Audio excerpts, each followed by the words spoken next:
नमस्कार जी, आइए जानते हैं एक ऐसी विशेष जानकारी जो कि हर एक महिला के लिए बहुत काम की है। आप सभी जानते होंगे, हम सभी का पावन पवित्र भोलेनाथ का महीना आ गया है। या सामान्य तौर पर हमारे घर पर कोई व्रत उपवास है, कोई भी शिव पूजा है, जैसे हरतालिका तीज, सावन सोमवार का व्रत, मासिक शिवरात्रि या मंगला गौरी या कोई भी प्रदोष का व्रत है, मासिक धर्म आ गया है, तो हम सभी अपने व्रत को कैसे पूर्ण करें, कितने दिन बाद हमें शिव पूजा करनी चाहिए, हमारे घर पर रुद्राभिषेक है या कोई अनुष्ठान है तो कैसे अपने नियम धर्म का पालन करें, कितने दिन बाद शिव पूजा करें, कैसे भोग प्रसाद करें, क्या एक बार का सोमवार का व्रत नहीं हो पाया है तो दूसरे सोमवार से क्या हम अपने सोमवार व्रत को शुरू कर सकते हैं। ध्यान से सुनिएगा, अंत तक बने रहिएगा। मासिक धर्म एक ऐसी प्रक्रिया है जो कि विशेष तौर पर हर एक महीने महिला को आती है और इसमें कोई दोष नहीं है। सबसे पहले तो आप सभी इस बात को मन में से विचार के रूप में निकाल दीजिए कि महादेव हमसे पूजा नहीं करवाना चाहते हैं, इस कारण से हमें मासिक धर्म आया है। ऐसा कुछ भी नहीं है, यह सामान्य चक्र है जो कि आना ही है।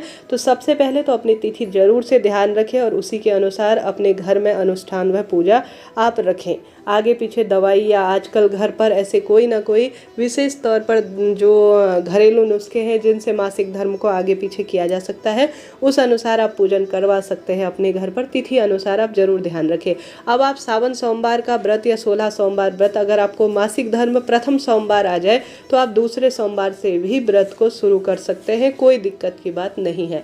तो सावन के दूसरे सोमवार से भी 16 सोमवार, पशुपति व्रत या सामान्य सोमवार का व्रत शुरू किया जा सकता है। यही बात मंगला गौरी व्रत पर भी लागू होती है। इसमें कोई भी कृष्ण पक्ष शुक्ल पक्ष नहीं देखा जाता है। सावन के किसी भी सोमवार से आप जो है महादेव के किसी भी व्रत को कर सकते हैं, कोई दिक्कत नहीं। जैसे क्या होता है, प्रथम बार हमें सूतक पातक की स्थिति होती है या हम कहीं बाहर गए हैं या मासिक धर्म के हमारे दिन पूरे नहीं हुए हैं, तो प्रथम सोमवार या प्रथम मंगलवार से हम नहीं कर पाए हैं तो दूसरे तीसरे मंगलवार या सोमवार से भी आप व्रत उपवास शुरू कर सकते हैं, कोई दिक्कत नहीं। अब प्रश्न आता है मासिक धर्म के जो है कितने दिन बाद हमें शिव पूजन में बैठना चाहिए। देखो, शास्त्र तो यहाँ पर यह आज्ञा देता है कि मासिक धर्म के 5वें दिन पूर्ण हो जाने के बाद, छठे दिन से हमें अपना मासिक धर्म निवृत्त हो जाने के बाद हमें जो है शिव पूजा में बैठ जाना चाहिए। परंतु यहाँ पर कई लोक मान्यताएं भी जुड़ी हुई है। कई क्षेत्रों में माना जाता है कि 5 दिन पूर्ण होने के बाद छठे दिन बैठना चाहिए, कई क्षेत्रों में 6 दिन पूर्ण हो जाने के बाद 7वें दिन शास्त्र आज्ञा देता है।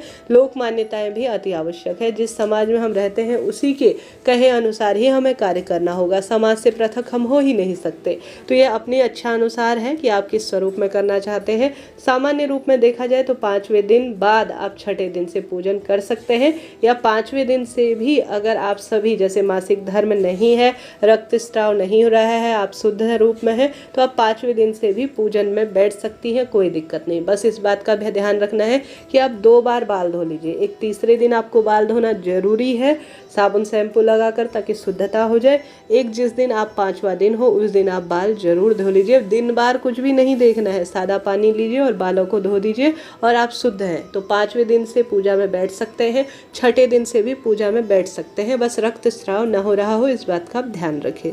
ठीक है जी, यह बात हो गई। कोई डाउट है तो प्रश्न आप छोड़ दीजिए कमेंट्स बॉक्स में, सभी प्रश्नों का उत्तर आपको मिल जाएगा। वीडियो उपयोगी रहती है, लाइक करें, शेयर करें, सब्सक्राइब करें। कौन सी वीडियो देखना चाहते हैं, किस प्रश्न का उत्तर जानना चाहते हैं, वो आप कमेंट्स में मुझे बताइए। अब आप सभी को पूरे दिन में आपने सुबह से व्रत किया था और शाम के समय या दिन में व्रत जो है मासिक धर्म आ गया है, तो क्या करें। देखिए, सुबह की आपने पूजा जिस स्वरूप में करनी थी अति उत्तम है, कर लिया है, बहुत सुंदर है। अब व्रत को आपको तोड़ना नहीं है, आपका व्रत परिपूर्ण हुआ, आपने संपूर्ण रूप से पूजा की है। अब शाम की पूजा है वह आपके बच्चे या आपके घर में कोई पड़ोसी है या कोई ना कोई व्यक्ति आता है तो किसी की सहायता लेकर शाम का दिया बाती का जो प्रावधान है वह करवा लीजिए। साथ ही शाम की, जैसे कई बार 16 सोमवार या प्रदोष व्रत में शाम की ही पूजा बहुत विशेष होती है, तो शाम की पूजा आप जो है किसी की मदद लेकर, किसी अपने फ्रेंड की मदद या किसी की भी मदद लेकर अपने शाम की पूजा को आप पूर्ण कर सकते हैं। नहीं तो सुबह जितनी पूजा हुई वह पर्याप्त है, आपका जो व्रत है वह संपूर्ण और श्रेष्ठ हुआ। आप मानसिक पूजा शाम की कर सकती हैं, दिया बाती करवा कर भी आपका पूजा व्रत पूर्ण हुआ। आप व्रत कथा ऑनलाइन सुन सकते हैं, मंत्र जाप कर सकते हैं, मानसिक पूजा कर सकते हैं। दान दक्षिणा जो देनी होगी वह आप जब मासिक धर्म से निवृत्त हो जाएंगी तब आप जो है दान दक्षिणा दे दीजिएगा। ठीक है, यह तो हो गई मासिक धर्म से संबंधित बात। अब आप सभी को विशेष तौर पर यह जानना बहुत ज़रूरी है कि आप सभी को, जैसे आपने 1-2 व्रत किए और तीसरे व्रत में आपको मासिक धर्म आ गया है, अब कैसे इस व्रत को करेंगे। देखिए, मासिक धर्म एक सामान्य प्रक्रिया है, जैसा मैं आपको बता चुकी हूँ। इसमें कोई दोष, कोई दिक्कत की बात नहीं है। अब आपने प्रण लिया है, संकल्प लिया है कि मैं 5 सोमवार के व्रत करूँगी, एक में आपको मासिक धर्म आ जाता है, तो ऐसी स्थिति में व्रत आप करें। जल्दी उठे, श्रृंगार इत्यादि करें, नहाना धोना जो भी कार्य है वह कर लीजिए। अब आप सभी को मानसिक पूजा करनी है। जैसे आप अपने स्थान पर पहुँचे, प्रत्यक्ष पूजा से ज़्यादा मानसिक पूजा हमें फल देने वाली होती है, ऐसा शास्त्र वर्णन करता है। अपने मन में प्रार्थना करें, महादेव की छवि बैठाएं, मन ही मन ध्यान करें, स्मरण करें, नमः शिवाय ओम, नमः शिवाय ओम, ऐसी प्रार्थना करते हुए जो आप पहले दिन प्रक्रिया पूर्ण करते आ रहे थे ना पूजा की, साक्षात पूजा की, ठीक उसी तरह से आप सभी को अपनी पूजा की प्रक्रिया को पूर्ण करना है। मन ही मन आपको ध्यान करना है, मैं शिव जी को जल चढ़ा रही हूँ, मैं व्रत कथा सुन रही हूँ, मैं भगवान को भोग लगा रही हूँ। इस तरह से आपको मन में कल्पना करनी है। यह मानसिक पूजा है जो कि अति उत्तम मानी जाती है।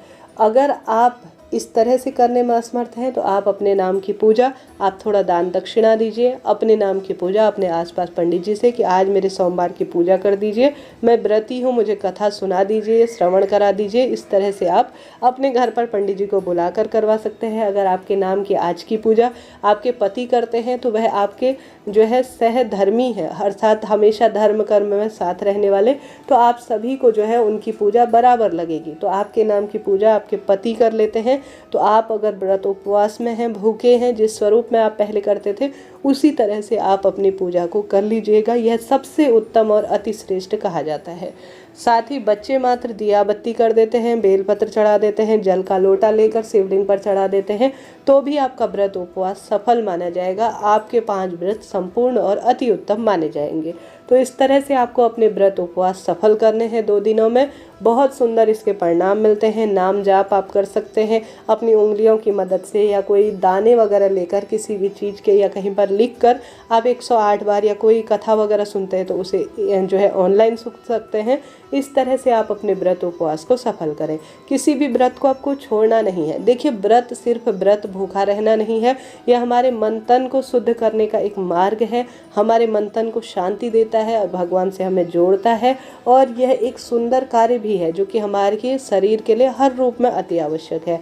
मासिक धर्म में आराम करने की सलाह दी जाती है। जो जितना संभव हो आराम करें, ध्यान भजन स्मरण करें। भगवान के द्वारा जो चीज़ें हैं उन्हें, जो जैसे भोग प्रसाद इत्यादि है, वह तो आप स्पर्श नहीं कर सकते हैं प्रत्यक्ष रूप से, आप जानते होंगे। ऐसी स्थिति में सिर्फ मानसिक पूजा करें। भले ही पूजा छोटी होगी, संक्षिप्त होगी, परंतु वह संपूर्ण रूप से फल और सुख देने वाली आपके लिए होगी। जरा सा भी वीडियो उपयोगी रहते हैं लाइक करें, शेयर करें। चैनल पर सब तरह की वीडियो प्रकाशित होती है।